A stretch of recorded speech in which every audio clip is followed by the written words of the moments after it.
Hi! காலையிலே என்ன வேலைன்னா, கோழி குஞ்செல்லாம் திறந்து விட்டு, அதுக்கெல்லாம் தீனி போட்டு, அப்புறம் ஷெட் ஒர்க்லாம் பார்க்க போறோம். இந்த கோழி குஞ்செல்லாம் காக்கா தூக்காத அளவுக்கு கொஞ்சம் பெரிய சைஸாவே இருக்கு. அதனால வெளியில திறந்து விட்டுறலாம். வெளி மேய்ச்சலுக்கு அப்பதான் பழகும். கோழி குஞ்செல்லாம் வெளி மேய்ச்சலுக்கு திறந்து விடும்போது கண்டிப்பா நம்ம எண்ணிக்கணும். அப்பதான் கோழி குஞ்செல்லாம் மிஸ் ஆகாம இருக்கும். ஏன்னா புது கோழி இல்ல. வேற எங்கேயாவது பெரிய கோழி கொத்துச்சுன்னு சொல்லி எங்கேயாவது வெளியில போறதுக்கு சான்ஸ் அதிகமா இருக்கு. ஃபர்ஸ்ட்டு கொஞ்ச நாளைக்கு என்ன ஆகும், கோழி குஞ்செல்லாம் கூண்டுக்கு அடியிலேயே மேய்ஞ்சிட்டு இருக்கும். போக போக எல்லா இடமும் தெரிஞ்சதுக்கப்புறம் எல்லாம் வெளியில மேயறதுக்கு கிளம்பிரும். கோழியெல்லாம் திறந்து விட்டு அப்படியே நாய்க்குட்டிலாம் எங்கேன்னு பார்க்க வந்தாச்சு. நாய் எல்லாமே அங்க மேய்ஞ்சிட்டு இருக்கு பாருங்க. பிளாக்கு, ஒயிட்டு, அப்புறம் ப்ரவுனு 3மே அங்க தான் இருந்துச்சு. நம்மள பார்த்தோன்னே ஓடி வந்துருச்சு. தோட்டத்தில வந்து நாய்க்குட்டிலாம் இருக்கிறது ரொம்ப பாதுகாப்பா இருக்கும். கோழிக்கும் சரி, மத்த அனிமல்ஸுக்கும் சரி. இந்த நாய்ங்கலாம் குட்டியிலேருந்தே இங்கே வளர்ந்ததுனால கோழிங்களுக்கெல்லாம் எந்த தொந்தரவும் வரதில்ல. ஷெட்டு போடுறதுக்கு முன்னாடி இந்த இடத்தெல்லாம் கொஞ்சம் கிளீன் பண்ணணும். மரம் வெட்டின தூசி, அந்த குப்பை எல்லாமே இங்க தான் இருக்கு நெறையா. தேக்கு மரத்துலேருந்து கழிச்சு விட்ட பெரிய பெரிய குச்சிலாம் எடுத்து வச்சாச்சு. கோழிக்கு வந்து மேலே ஏறி நிக்கிற மாரி பண்ணணும். அதுக்காக இதெல்லாம் எடுத்து தனியா வச்சிருக்கோம். இந்த கருப்பு கலர்ல மரம்லாம் அடுக்கியிருக்குல்ல, அது எல்லாமே வெறவரைக்கிறதுக்கு யூஸ் பண்ணிப்போம். அதுக்கப்புறம் அப்படியே பார்த்துட்டு நம்ம பிளாக்கிய பாருங்களேன். பிளாக்கி வந்து பயங்கர ஹைப்பர் ஆக்டிவ். பிளாக்கி வந்து ஒரு ஃபீமேல் டாகு. பிளாக்கி மொத்தம் 6 குட்டி போட்டுச்சு ரீசென்ட்டா. 6 குட்டியில 3 குட்டி வந்து வேற ஒருத்தவங்க வாங்கிட்டு போயிட்டாங்க. கோழி குஞ்செல்லாம் இப்ப திறந்து விட்டோம்ல, அதுவும் மேகியும் பக்கத்திலேயே இருக்கு. அந்த ப்ளூ கலர்ல சாரி மாரி இருக்குல்ல, அது பக்கத்தில தான் கோழி குஞ்செல்லாம் மேய்ஞ்சிட்டு இருக்கு. மேகியும் அது பக்கத்தில தான் இருக்கு. எதுவும் பண்ணாது. அப்பப்போ வந்துச்சுன்னா குலைக்கும். அதனால மேகி பக்கத்திலேயே தீனி போடுறேன். அப்பதான் நாய், கோழி எல்லாம் ஒண்ணா பழகும்னு சொல்லி. கூண்டுல இருக்கும்போது அரைச்ச தீவனம் அது மாரி போட்டுட்ருந்தேன். இப்ப வந்து வெளி மேய்ச்சல்ல விட்டதுனால கம்பு போட்டு ஸ்டார்ட் பண்ணிட்டேன். ஸ்டார்ட்டிங்கில கொஞ்சம் சாப்பிடாம இருக்கும். போக போக பழகிரும் எல்லாமே. அந்த குஞ்சு கோழிங்களுக்கெல்லாம் தனியா போட்டுறணும். அப்புறம் பெரிய கோழிலாம் இருக்கும்ல, அது வந்து கொத்துறதுக்கு வரும். அதனால பெரிய கோழிக்கு தனியா போட்டுறணும். அது அடியில இருக்குல்ல சேவல், இப்போ ஒண்ணு போணுச்சுல்ல, கிராஸ் ஆனுச்சுல்ல, அதுதான் ப்ரீடிங்க்கு இருக்க சேவலு. அப்புறம் கழுத்துல முடி இல்லாத கோழி நம்ம வீட்ல பார்த்துருப்பீங்க. அதோட அம்மாலாம் இதுதான். காட்டுல சுத்தம் பண்ண வேண்டிய வேலை நெறையா இருக்கு. அந்த இலை, சருகு அதெல்லாம் நவுத்தி விடணும். இல்லன்னா மண்ல கலந்துரும். மண்ணு கொட்டி வச்சிருக்கோம்ல, அது எல்லாமே நாய் எல்லாமே கழச்சு கீழ வரைக்கும் கொண்டு வந்துருச்சு. அதுக்கு தான் இப்ப ஏதாவது போட்டு மூடணும் மண்ண. நாய் வந்து மண்ண பார்த்துச்சுனாலே ஏறி கிளைக்க ஆரம்பிச்சுரும். அதனால இப்ப பழைய அசோலா பேக் இருக்குல்ல, அதோட இத போட்டு தான் மூட போறோம். நான் கை காட்டுறேன்ல, அங்க தான் ஷெட் வரப்போகுது. ஒரு சேவல் பார்த்தீங்களா, இதுதான் இன்னொரு ப்ரீடிங் சேவலு. அசோலா பெட் வந்து கோழி கூண்டு, ஷெட்டு எல்லாமே ரெடி பண்ணதுக்கப்புறம், அசோலா பெட்ட வந்து யூஸ் பண்ணலான்னு சொல்லி, அதுவரைக்கும் இப்போ மண்ண போட்டு மூடணும். இல்லன்னா நாய் எல்லாமே மண்ண கலைச்சிரும். மண்ணெல்லாம் வேஸ்ட்டா போயிரும். மண்ண போட்டு அப்புறம் குச்செல்லாம் வச்சு விட்டோம்னு வச்சுக்கோங்களேன், சரியா இருக்கும். இல்லாட்டினா நாய் திருப்பி ஏற ஆரம்பிச்சுரும். இப்போ இருக்கிற மண்ணையாவது காப்பாத்தலாம். நாய் வந்து கெளச்சி கெளச்சி கீழ கொண்டு வந்துரும். இங்க பாருங்களேன், இப்பயே பாதி மண்ணு வந்து இலையோட மிக்ஸ் ஆயிருச்சு. இந்த அசோலா பெட் வாங்குனதுலேருந்து ஒரு 2 வாட்டி எடுத்திருப்பேன். அதுக்கப்புறம் சரி வரலன்னு சொல்லி அசோலா பெட்ட தூக்கி ஓரமா வச்சாச்சு. அதுக்கப்புறம் யூஸ் பண்ணவே இல்ல. திருப்பியும் இந்த வாட்டி ஷெட்டெல்லாம் போட்டுது. அதுக்கப்புறம் திருப்பியும் அசோலா எடுக்கணும். அசோலா வந்து நமக்கு நெறையா அறுவடை தரும். அதுக்கப்புறம் இந்த சருகெல்லாம் இருக்குல்ல, அதெல்லாம் கூட்டி தள்ளிட்டு, குட்டா மாரி அப்படியே ஒண்ணா சேர்த்துரணும். அப்பதான் நெருப்பு வந்து வேற எங்கேயும் பரவாம இருக்கும். சேர்த்துட்டு அதுக்கப்புறம் நெருப்பு வச்சிரணும். இது உரமாவும் யூஸ் பண்ணலாம். ஆனா, இங்க வந்து பாம்பு வந்து அதிகமா வருதா, அதனால யூஸ் பண்றதில்ல. இலையெல்லாம் கொஞ்சம் ஈரமா இருக்கு. அதனால நெருப்பு வைக்கிறது கஷ்டமா இருக்கு. இந்த பெயிண்ட் டப்பாவும், தின்னரும் எதுக்குன்னா, நம்ம ஷெட் போடுறதுக்கு இதெல்லாம் வாங்கி வச்சிருந்தோம், போஸ்ட் எல்லாமே. அதுக்கு எல்லாமே பெயிண்ட் அடிக்கணும் ஒரு கோட்டு. பிளாக் பெயிண்ட் தான் வாங்கியிருக்கோம். இந்த கூண்டுல வந்து என்ன இருக்குன்னா, ஒரு சேவல் இருக்குல்ல, இதுதான் அடுத்த தலைமுறைக்கு. நாங்க ப்ரீடிங்க்காக அப்படியே நிறுத்தி வச்சுட்டோம். சேவல் வந்து புதுசா இருக்கிறதுனால மத்த கோழிய கொத்துதுன்னு சொல்லி தனியாவே அடைச்சு வச்சுருவோம் நைட்டு. அந்த முயல் கூண்டு பக்கத்துல 2 கோழி குஞ்சு அடைச்சிருக்கோம். அதனால தான் வெள்ளை கோழி ரொம்ப நேரமா அலைஞ்சுக்கிட்டே இருக்கு முட்டை விடுறதுக்கு. அந்த குஞ்சுங்கள எல்லாம் மாத்தி விடணும். மாத்தி விட்டதுக்கப்புறம் இந்த கோழி வந்து அங்க உள்ள ஏறி முட்டை விட்டுரும். மத்த வீடியோலலாம் பார்த்துருப்பீங்க. வாத்து கூண்டுக்கு மேல தான் கோழி எல்லாம் ஏறி முட்டை விடும். ஆனா இந்த வெள்ளை கோழி வந்து பழைய கோழினால இந்த கூண்டுல தான் முட்டை விட்டு பழகிருச்சு. அதனால வேற எங்கேயும் போமாட்டேங்குது. வெள்ளை கோழி மட்டும் இல்லாம அது கூட இன்னொரு கோழி இருக்குல்ல, அந்த கோழியும் இங்க தான் முட்டை விடும். இந்த 2 கோழி குஞ்சையும் தூக்கி அந்த கூண்டுல மாத்தி விட்டோம்னா, இந்த வெள்ளை கோழி வந்து இங்க ஏறி முட்டை விட்டுரும். இந்த கூண்டு வந்து ஷெட் ஒர்க்லாம் முடிச்சுட்டு தான் கீழ வந்து இரும்பு மெஷ் மாத்தணும்.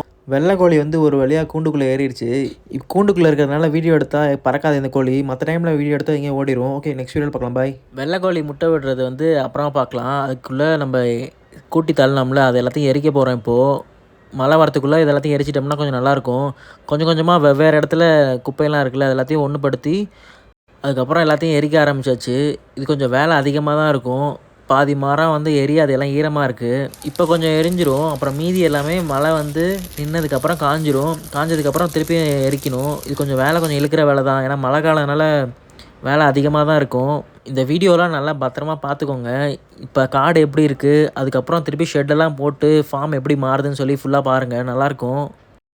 நம்ம காட்டுலலாம் வேலை செஞ்சோன்னு வச்சுக்கோங்களேன், நாய்க்குட்டிலாம் இருந்துச்சுன்னா கொஞ்சம் சேஃப்டியா இருக்கும். நாய்க்குட்டிலாம் என்ன பண்ணும், நம்ம கூடயே வந்துரும். பிளாக்கியும், ஒயிட்டையும் எப்பயும் நம்ம கூடயே வந்துரும். ப்ரௌனி மட்டும் அப்படியே ரவுண்ட்ஸ்லயே இருக்கும். அப்புறம் ராட் எல்லாமே போஸ்ட் சொல்லியிருந்தேன்ல, அதெல்லாமே எடுத்து இங்கே வச்சாச்சு. பெயிண்ட் அடிக்கிறதுக்கு. கீழ வந்து பெயிண்ட் வந்து ஈரமா இருந்துச்சுன்னா, மண்ணு ஒட்டுறதுக்கு சான்ஸ் இருக்குது அதிகமா. ஆலோ பிரிக்ஸ் கல்ல வச்சு கொஞ்சம் ஹைட் ஏத்தி, அதுக்கப்புறம் பெயிண்ட் அடிச்சோன்னா கொஞ்சம் ஈஸியா இருக்கும். அதுக்கப்புறம் அப்படியே கோழி வந்து முட்டை விட்டுருச்சான்னு செக் பண்ண வந்துட்டோம். பொரிக்கோழி இருக்குல்ல, அதுதான் உட்காந்துருக்கு இப்ப. பொரிக்கோழி மட்டும் இல்லாம, இன்னொரு கூண்டு இருக்குல்ல, அதில வந்து இந்த பிளாக் கலர்ல ஒரு கோழி இருந்துச்சு. அத வந்து எடுத்துட்டு போய் அங்க விட்டாச்சு. இந்த கோழி வந்து பிளாக் கலர் வந்து அடைக்கு வந்துருச்சு. அதனால தான் இப்படி உட்காந்துட்டே இருக்கு. முட்டை எல்லாமே விட்டுருச்சு. அது வந்து வேற கோழிக்கு வச்சாச்சு. இது சரியா அடை உட்கார தெரியாதுன்னு சொல்லிட்டு. இந்த கோழிய லாக் பண்ணிட்டு, அதுக்கப்புறம் நம்ம வெள்ளை கோழி இருக்குல்ல, அது வந்து முட்டை போட்டுருச்சான்னு பார்க்க போனேன். வெள்ளை கோழி வந்து முட்டை போட்டுருச்சு. இப்ப பாருங்களேன். அந்த வியூ எல்லாமே நல்லாயிருக்கும். இந்த வலை வலையா காட்டுறேன் பாருங்க. முட்டை தெரியுதா வெள்ளை கலர்ல? அதான் கோழியோட முட்டை. இந்த கோழிக்கு வந்து ஒரு 2 வயசு, 2 1/2 வயசு இருக்கும். நம்ம ஸ்டார்ட்டிங்கில குஞ்சுலேருந்து வாங்கிட்டு வந்தோம் ஒரு ரூ. 160க்கு. அதுங்க தான் இந்த ஃபேமிலி கோழியும் உருவாக்குனது. அதுக்கப்புறம் வெள்ளை கோழிய வந்து வெளியில எடுத்து விட்டுட்டு, முட்டைய எடுத்துட்டு, நம்ம வழக்கம் போல அட்டையில கொண்டு போய் வச்சுருவோம். இந்த வெள்ளை கோழி வந்து அவ்வளோ சீக்கிரம் போவாது. முட்டை வந்து ரொம்ப சேஃப்டியா பாதுகாக்கும். முட்டை பாருங்களேன் எவ்வளோ பெருசா இருக்குன்னு சொல்லி. அந்த உடம்பு சைஸ் பெருசா இருக்கு. அதுக்கப்புறம் அப்படியே நடந்து போனோம்னு வச்சுக்கோங்களேன், அடுத்து பொரிக்கோழி வந்து கிளம்பிருச்சு. அதாவது வெளில விட்டாச்சு முட்டை விடாதனால. ப்ரவுன் கோழி ஒண்ணு உட்காந்துட்டுருக்கு முட்டை விடுறதுக்கு. இந்த கோழி வந்து முட்டை விட்டுரும். இப்போ தான் ஸ்டார்ட் பண்ணியிருக்கு. இன்னும் விடல. விட்டதுக்கப்புறம் நான் எடுத்து காட்டுறேன். அதுக்கப்புறம் நம்மகிட்ட ப்ரீடிங்கில இருக்க சேவல் எதுனா, இந்த பொரி சேவல் இருக்குல்ல, இதுதான். ஜூம் பண்ணி காட்டுறேன் பாருங்க. நல்லாயிருக்கும் கொஞ்சம் வெயில் அடிச்சுன்னா நல்லா டிசைனா தெரியும். கிளிட்டர் அடிக்கும்னு சொல்லுவாங்கல்ல, அந்த மாரி நல்லாவே ஷைனிங் அடிக்கும் இந்த கோழி. அதனால இந்த கோழி வச்சிருக்கோம். இந்த சேவல் வந்து நம்மக்கிட்ட சின்னதுலேருந்தே வளர்ந்தது. அதனால எங்கேயும் அவ்வளோ சீக்கிரம் போவாது. அதுக்கப்புறம் இப்ப அடுத்து என்ன வேலைன்னா, அந்த கம்பியெல்லாம் போட்டிருந்தோம்ல, அதுக்கு வந்து பெயிண்ட் எல்லாம் அடிக்கணும். பிளாக் கலர் பெயிண்ட் தான் போட்டிருக்கோம். ஒரு 1 அடி 1 1/2 அடி விட்டுட்டு மீதி எல்லாமே பெயிண்ட் அடிச்சுருவோம். 1 அடி 1 1/2 அடி ஏன்னா, அது எல்லாமே மண்ணுக்குள்ள போயிரும் கான்கிரீட்டுக்குள்ள. அந்த லாக் மாரி இருக்குல்ல, அது வந்து பிடிச்சுக்கும். இந்த சேவலும், இந்த பொட்டைக்கோழியும் எங்கன்னா ஒரு கறிக்கடையில வச்சிருந்தாங்க. கூண்டு தனியா செட்டப் பண்ணியிருந்தாங்க. 1 கிலோ எவ்வளோன்னா ரூ. 600க்கு வித்துட்டுருந்தாங்க. பெருவெடை கோழியில வந்து மேக்ஸிமம் வேஸ்டேஜ் அதிகமா இருக்காது. அதனால ரூ. 600 பக்கம் விப்பாங்க. இந்த கோழியோட வெயிட் பார்த்தீங்கன்னா, ஒரு 4 கிலோ வரைக்கும் வந்துச்சு. இந்த சேவல் பார்த்தீங்கன்னா, ஒரு 6 கிலோ வந்துச்சு. இந்த சேவலோட கண்ல பார்த்தீங்கன்னா அடிபட்டுருக்கு. சண்டை போட்டு கண்ல அடிபட்டுருச்சு.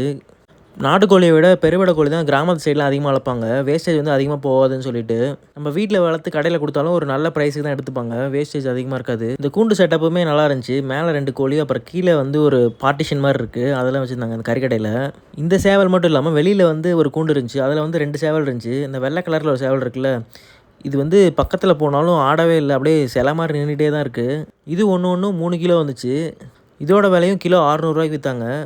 உங்க ஊர்ல எவ்வளோ 1 கிலோ நாட்டுக்கோழின்னு சொல்லி கமெண்ட்ல சொல்லுங்க. சாயந்தரம் வந்து காட்டுல இருக்கிறதெல்லாம் நெருப்பு வச்சோம். இப்போ வந்து மீதி இருக்கிற எல்லாத்துக்கும் நெருப்பு வைக்கணும். அதனால கூட்டி தள்ளிட்டு இருந்தோம்.